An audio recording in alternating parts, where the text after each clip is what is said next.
ल है सबैलाई नमस्कार। हामी चाहिँ अब आज यात्रामा छौँ, हामी हाइकिङ जाँदैछौँ। हामीसँग हाम्रा आदरणीय व्यक्तिहरू हुनुहुन्छ। अब भतिजै भयो नि आदरणीय नै हो, उहाँहरू पनि सबै चाहिँ जितेन्द्र, अमर अनि हाम्रो नेत्र दाइ हामी जाँदैछौँ। हामीले यो चाहिँ कुन रे कुन चोक रे भतिज हो?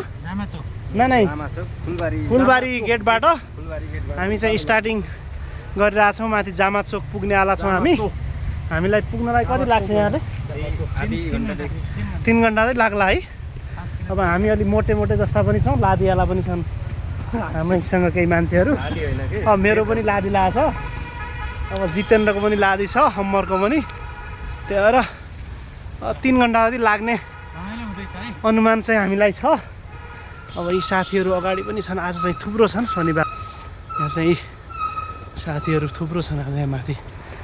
लगभग आज यहाँ कस्तो अनुभूति हुँदैछ भन्दाखेरि यसो साना छँदाखेरि घाँस दाउरा बोकेको अनि वन पाखा पोखरीहरूमा दौडेको पनि याद आउँदैछ है। एक समय थियो के अरे आरी आइज न्युती सालफुली सरहर जागे भन्ने यस्तैमा हो क्या गाउने गाउँ। ल यति गरौँ है।